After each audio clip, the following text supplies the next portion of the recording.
¿Dónde está muerte tu victoria? ¿Dónde está muerte tu aguijón? Todo es destello de tu gloria, clara luz, resurrección. Fiesta es la lucha terminada, vida es la muerte del Señor. Día la noche engalanada, gloria eterna de su amor. Fuente perenne de la vida, luz siempre viva de su don. Cristo es ya vida siempre unida a toda vida en aflicción. Cuando la noche se avecina, noche del hombre y su ilusión, Cristo es ya luz que lo ilumina, sol de su vida y corazón. Demos al Padre la alabanza, por Jesucristo, Hijo y Señor. Denos su Espíritu esperanza, viva y eterna de su amor. Amén. Gracias, Señor, gracias te damos. Gracias por tanto amor. Gracias por la vida, gracias por la fortaleza que nos das para sostenernos en tiempos difíciles y tribulaciones. Gloria te damos a ti, Señor, Rey de vivos y muertos, Rey de toda la creación. Bendito seas por siempre, mi Dios. Gloria y alabanza a ti por siempre, porque tú mereces, Señor. Tú mereces nuestro culto, tú mereces nuestra rendición ante tus pies. Grande eres por siempre. Tu nombre está sobre todo nombre. Precioso eres tú, mi Dios. Grande eres. Gracias, Señor. Gracias, Señor. Te pedimos, Señor, que hoy nos ilumine, que hoy nos dirija, que hoy nos lleves a tener un encuentro contigo por medio de tu palabra, por medio de tu plan salvífico, bendito Dios. Te pedimos que ilumines nuestro corazón, que hagas un cambio en nuestra conciencia para poder verte con los ojos del Espíritu, bendito Dios. Todo esto te lo presentamos a ti, mi Rey, tú que vives y reinas por los siglos de los siglos. Amén, amén, amén. Buenos días, hermanos. Aquí les saluda el hermano Daniel Santiago, del Círculo de Oración de la Parroquia San Francisco Javier. Estamos contentos y alegres, ya llevamos, hoy es el séptimo día de primicia de parte mía, y gozoso y contento por lo mucho que el Señor a mí me ha estado enseñando y me ha estado llamando y hablando a través de estas inquietudes sobre la resurrección, de este misterio de su resurrección pascual, donde hay tanto que aprender, donde hay tanto que sacar, ¿verdad? Esta palabra siempre es viva y fresca, y hay tanto que aplicar a nuestra vida a través de todos los misterios de la vida de Jesús. Y qué misterio más grande como es la resurrección en esta octava de Pascua, donde seguimos gozosos y alegres porque el Señor ha resucitado, en verdad ha resucitado por cada uno de nosotros. Y la pregunta que vamos a estar discutiendo hoy o reflexionando es: ¿dónde estaba Jesús, su espíritu, antes de resucitar? ¿Por qué en el credo de la iglesia, decimos que Jesús descendió a los infiernos antes de su resurrección? ¿Qué significa descendió a los infiernos? Vamos a ir a la palabra de Dios, al Evangelio de San Mateo, capítulo 27. En el versículo 50 dice: Jesús dio otra vez un fuerte grito y murió. En aquel momento el velo del templo se rasgó en dos, de arriba abajo. La tierra tembló, las rocas se partieron y los sepulcros se abrieron. Y hasta muchas personas santas que habían muerto volvieron a la vida. Entonces salieron de sus tumbas después de la resurrección de Jesús y entraron en la santa ciudad de Jerusalén, donde mucha gente los vio. Cuando el capitán y los que estaban con él vigilando a Jesús vieron el terremoto y todo lo que estaba pasando, se llenaron de miedo y dijeron: de veras este hombre era hijo de Dios. Lo proclamado es palabra del Señor. Gloria a ti, Señor Jesús. Hermano, volviendo a la pregunta, aquí hay algo bien interesante cuando meditamos esta reflexión, antes de ir a la pregunta nuevamente, Y es que dice que muchas personas santas que habían muerto volvieron a la vida, bendito Dios. Desde el Antiguo Testamento se está hablando de la resurrección de la carne, de la resurrección de los muertos. Hay una lectura que a mí me gusta mucho, que está tomada del libro de Job, en el capítulo 19, que dice: yo sé que mi Redentor vive y que al final se levantará del polvo. También sé que he de contemplar a Dios, aun cuando el sepulcro destruya mi cuerpo. Yo mismo seré quien lo vea, y lo veré con mis propios ojos, aun cuando por dentro ya estoy de fallecimiento.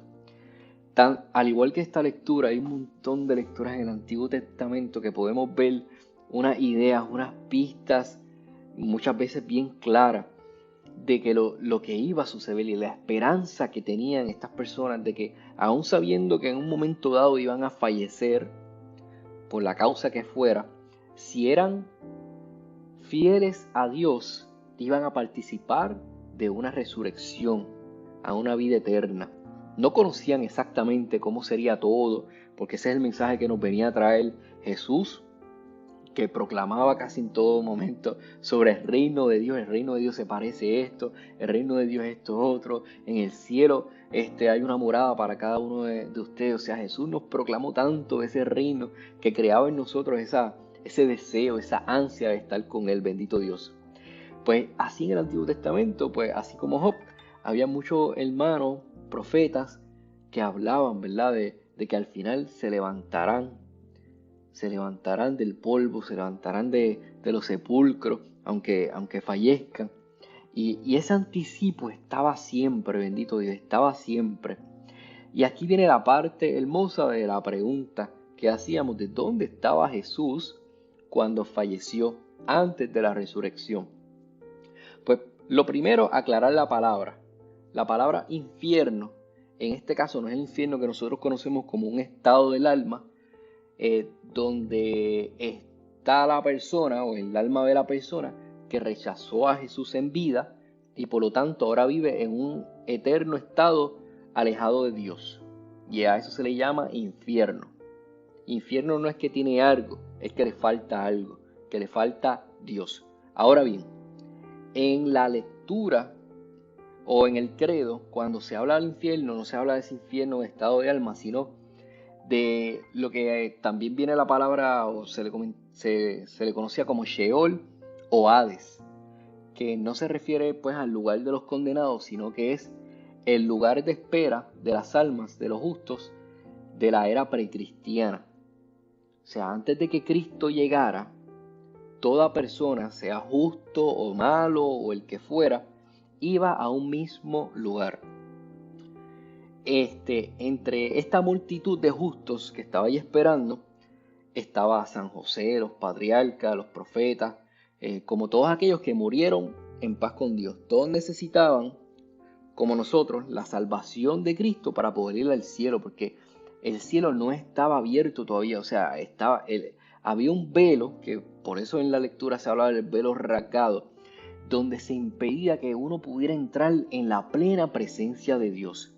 Y al Cristo por morir por nosotros, ese velo se rompe y se abren las puertas por medio de Jesús como juez nuestro para ver quién podía entrar a esa presencia de Dios. Por eso Jesús dice que Él es el camino, es la verdad, Él es la vida. Por Él nadie llega al Padre si no es por Él. Él se convierte en ese puente para llegar a toda la presencia de Dios. Y esta doctrina viene de la tradición de la iglesia, de los padres de la iglesia que enseñaban esto. Y de esos padres de la iglesia que enseñaban esto que estamos hablando, está San Justino, San Irineo, San Ignacio de Antioquía, Tertuliano, San Hipólito y hasta San Agustín. Hablaban de esta verdad de fe.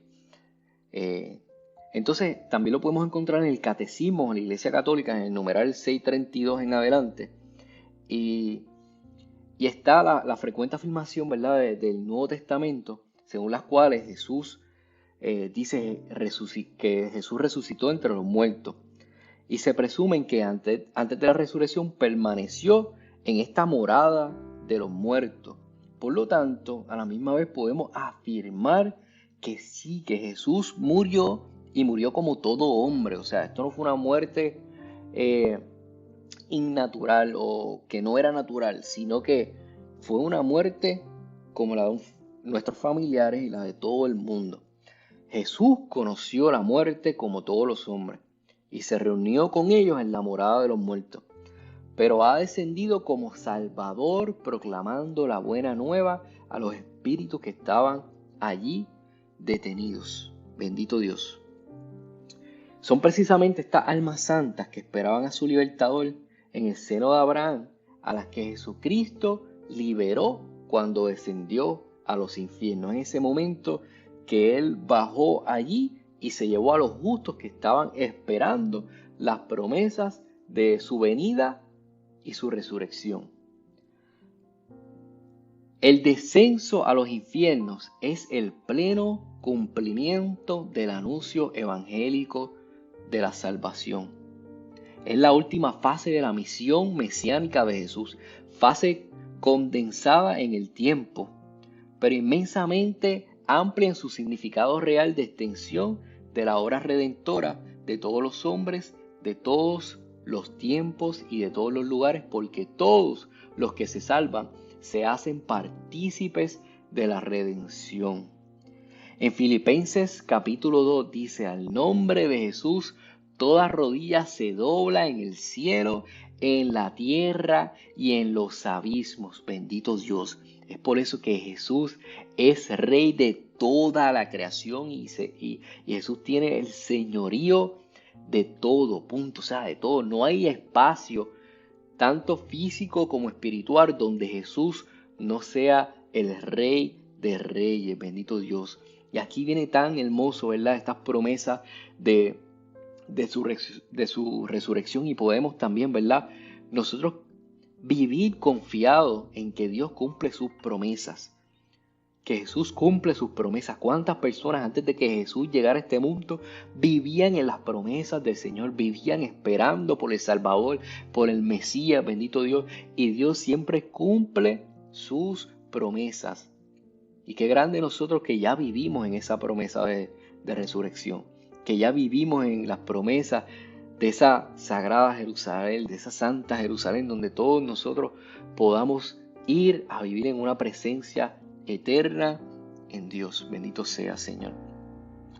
Por eso que, Señor, en esta hora te damos gracias, te damos gloria, creyendo en que tú tienes una morada guardada para cada uno de nosotros. Te pedimos que nos dé la fuerza para hacerte fiel aquí en lo poco, en la tierra, bendito Dios, para poder permanecer contigo hasta la eternidad, bendito Dios. Gracias, Señor.